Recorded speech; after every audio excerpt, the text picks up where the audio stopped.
It's Tim and Amy. We are back for our fifth and final installment of our grocery tips. We've added another 2. So we started with 16. We're going to finish up today with 20. It's going to be a lightning round for us because we have 7 to cover. So we're getting right into it. We're going to wrap it up. Thank you for watching already. If you haven't seen it, we have 4 other parts that talk about everything you could imagine about groceries. Number 1.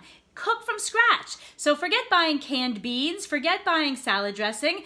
Salad dressing from scratch is, you can make it as the most delicious salad dressing with a nice olive oil, red wine vinegar or a nice vinegar, and Dijon mustard with salt and pepper, fresh pepper. That makes the more delicious salad dressing than anything I've had out of a bottle. It's a couple pennies, it's healthier, there's no additives. And same with beans, it's really quick. We freeze them, we put them in the freezer so that we have beans and no more buying beans. Easy, quick, and they freeze beautifully. Oh, next one, sorry. When you are running out of any kind of ingredient, we write it on a list on our refrigerator so say I have a soy sauce, for example. I have soy sauce on the refrigerator now.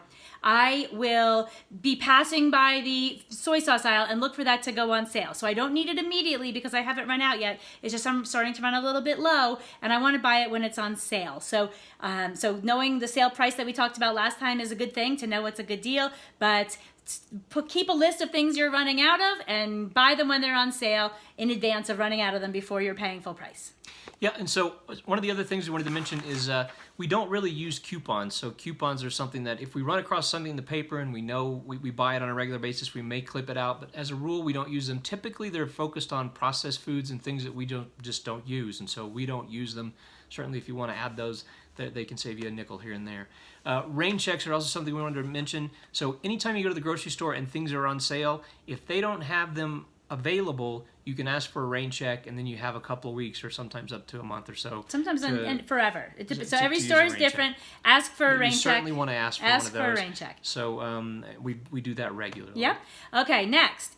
Pay attention at the register. So if you thought you were buying tomatoes for 99 cents and it turns out you bought organic heirloom tomatoes and they're $4.50 a pound, pay attention at the register so you don't get home and are like, what the heck was so expensive? Oh, I didn't mean to get $4.50 heirloom tomatoes. I thought I got the 99-cent tomatoes. So, and nothing wrong with heirloom tomatoes, but $4.50 is a real expensive ingredient if you're trying to cut back on your grocery budget. Yep. So pay attention. I'm betting that 1 out of every 4 shopping trips, I find a mistake. Yep, and not only that, we often take the register, so I know it's a pain in the butt, but I'm going to go back to the aisle and show them the price because I kind of have it in my head. If that's not something that is your skill, maybe write them down, but it's definitely something, pay attention. Or maybe you accidentally bought the organic heirloom tomatoes for $4.50 a pound and you didn't realize it, and better be like, take those off my bill if your goal is to save some money on your groceries. And then once you're ready to swipe and actually pay for those groceries, or pay with cash.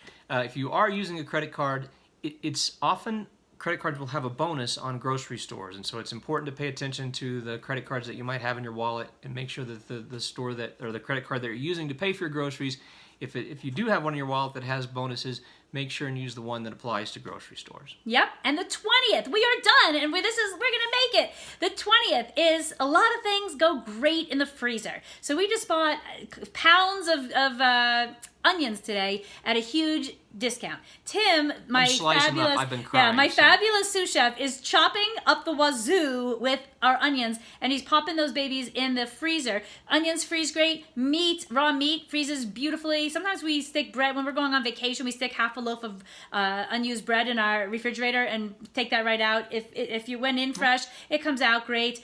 Beans, I mentioned. So there's all sorts of things that are really great in the freezer. It's nice if you have a second backup freezer, but no matter what, be real efficient with your freezer and use that stuff so that doesn't get freezer burned, that it doesn't get lost, and that you are using all of your ingredients. So there's 20. Holy moly. Thank you so much for listening. Subscribe below. Also, please listen. We're going to be providing tips, hopefully on a daily basis. We're off the grocery subject for a while, but hopefully we're going to provide a lot of valuable tips in days to come. And what we would love to know, did you find any of these tips helpful? Did you watch any of the videos? Did you get any tips?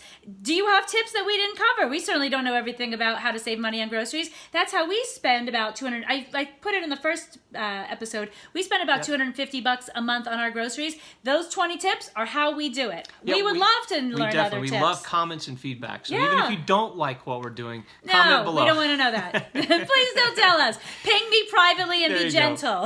Exactly. Exactly. Thank you again. Thank you You very can find much. us at GoWithLess. And again, subscribe down below. Thanks so much. Have a great Happy weekend. cooking. The rest of your weekend.